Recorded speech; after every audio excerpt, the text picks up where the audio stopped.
All right, 2025 Utah. The Utes coming off a disappointing year. Craig Smoak. Yes, it was a disappointing year for Utah, 5-7. Not at all what was anticipated when they were voted the preseason Big 12 championship favorites. Not at all what their very loud portion of their social media fan base thought was going to happen. Not at all. So they had to eat a lot of crow throughout the season. And I think if anything, it's added a little spiciness that's otherwise missing with no Oklahoma or Texas. That team that's kind of easy to root for, or I should say against, if you're not a Utah fan.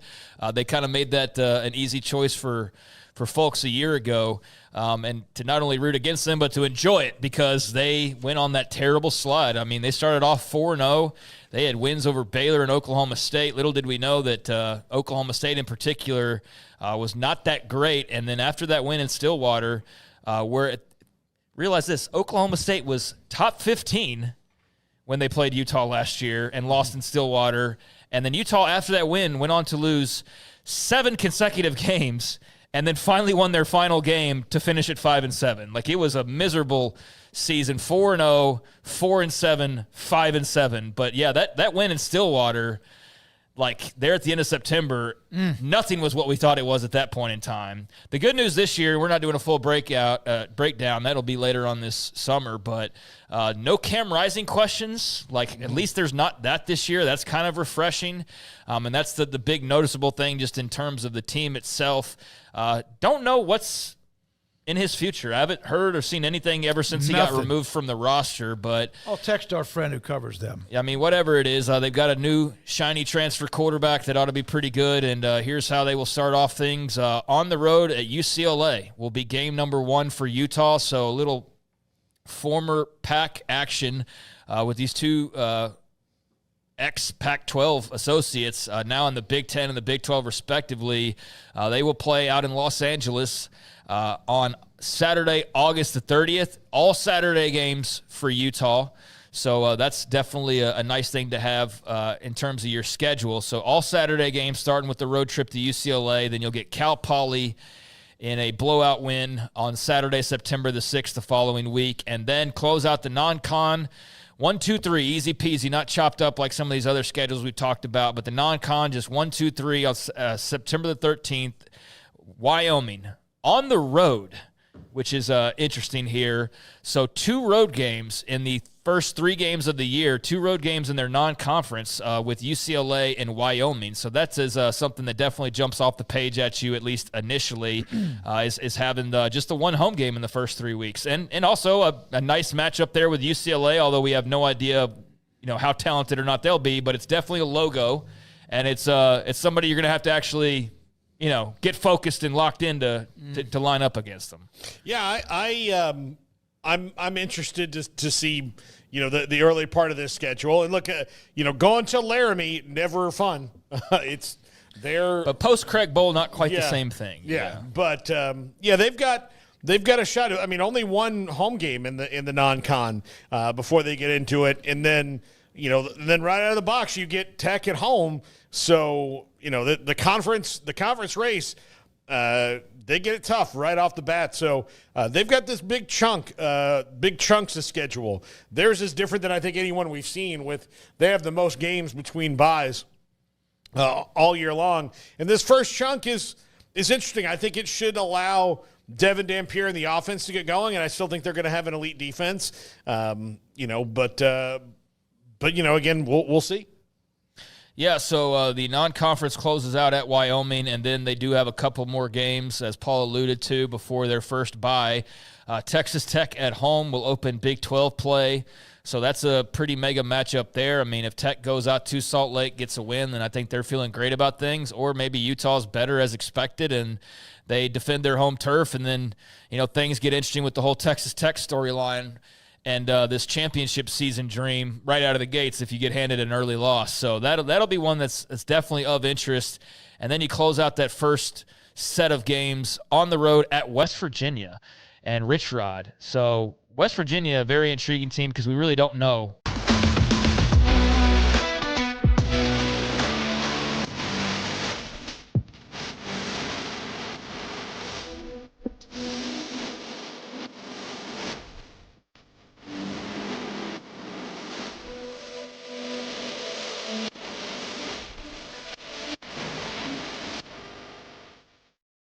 anything about how good to expect they'll be.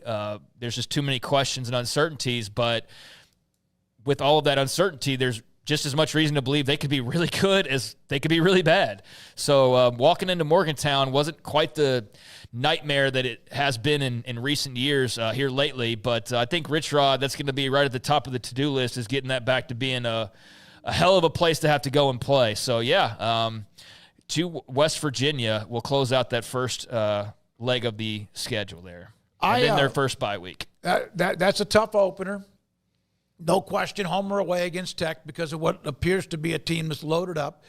That Rich Rod, we don't know what they're doing. I mean, their first, that's going to be, for them, they'll have just played in Kansas, West Virginia. So that doesn't mean much. It's still early on in the Rich Rod tenure. There's a real wild card, I think, because based off last year, I mean, they changed coaches, so you can't really do the whole, well, Arizona State was really good last year, and they bring all these guys back, or they were really terrible last year, and they do this. It's like, well, West Virginia was just kind of in the middle, and they lost Neil Brown, so, like, what does that turn into, and how quickly does that get back to? And that Texas thing's official now. Do you see that, Neil Brown? No, I didn't see that. Yeah, it's official now, yeah. What's he coaching? I don't remember. Still, he's just on the staff, okay. Yeah. Well, it seems like a good it's hire. It's a role, Craig. Yeah, it's a role. That's right. He's in a role. So at West Virginia, I'm telling you, man, this schedule's spicy now. Like if on paper is what we think it is, so Texas Tech, one of the contenders, at West Virginia, at least it'll be interesting still early in the season. Then they get their bye week. So after 5 consecutive games, they return and they take on Arizona State, the defending champs or the reigning champs. They're on October the 11th at home in Salt Lake City. They'll then turn around the following week, go to Provo for the Holy War against BYU. Then it's back home to take on Colorado.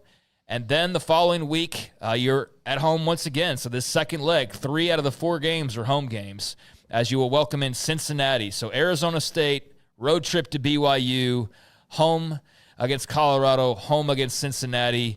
I mean, that could get very interesting. We don't know about Colorado either, but Arizona State, BYU, Texas Tech, like they're so far not missing on a lot of the top dogs, quote unquote, on paper so far. Yeah, I just glanced at that. Again, I look at logos. I know that the Big 12 doesn't have as many as some of the other conferences, but that looks pretty salty.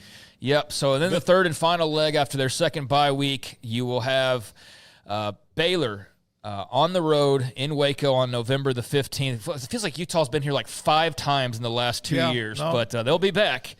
And so they'll be at McLean Stadium on November the 15th, then travel the following week to Kansas State. So That's at home. At home against Kansas State, and then travel the following week, their final game, to close things out on the road at Kansas, who could very well be a good team for all we know. So that last trio of games at Baylor, I think they're expected to be up near the top of the conference.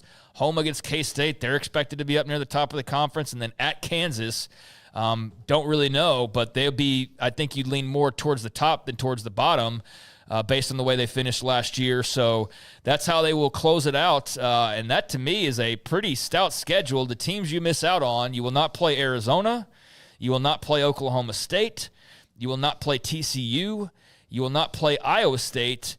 You will not play UCF or Houston. So I'm telling you right now, there's been a couple others, and there's been 15 now, right, Garrett, because of this one.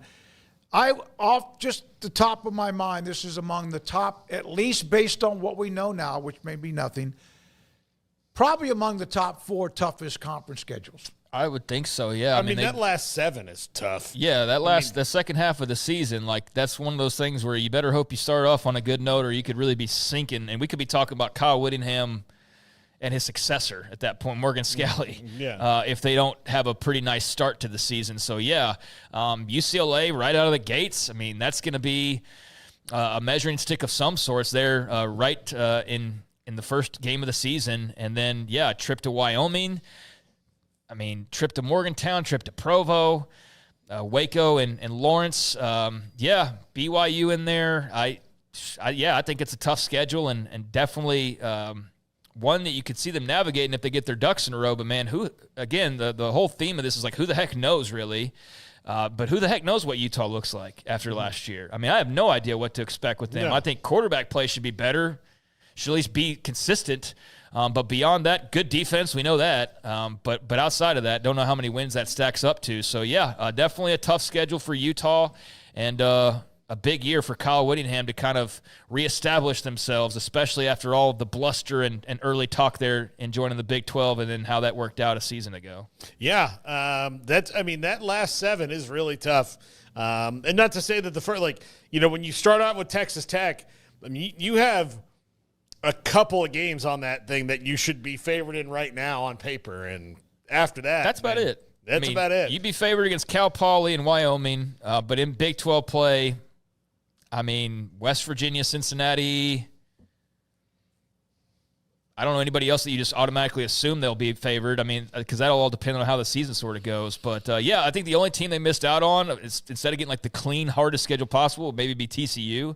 Mm-hmm. They don't play them, but they play pretty much everybody else that you expect will be good. So there's the Utah schedule for 2025. It's definitely one of the more interesting and tougher ones on paper that we've talked about up to this point, and they are trying to get back to a bowl game, but try to do a lot more than that. From my standpoint, because just getting to a bowl game is not the standard that you built there if you're Kyle Whittingham. Yeah, you guys think that Utah fans are a little bit mouthy? Is that what you guys? What did I They miss? were. They came in hard. They came in hot and heavy. They're pissed off that the league broke up, like a lot of people. But I said it. I said they had a right to feel pretty. Somebody needed to be like kind of the villain too, because Oklahoma and Texas were just the villains for so long. They were the ones that were easy to root against. But Utah came in and kind of supplanted them as just the team that everybody sort of rallied against, and then they fought back, and then the losses piled up, and it wasn't as fun anymore. But I think most of it was an all good fun, and I appreciate the passion of Utah fans. I just wish that they'd embrace things a little bit more. But you can also understand where they're coming from of why they wouldn't and why they didn't. So, yeah, we'll see what this year turns into. Yep, the Utah Utes, Kyle Whittingham. Is it the last year or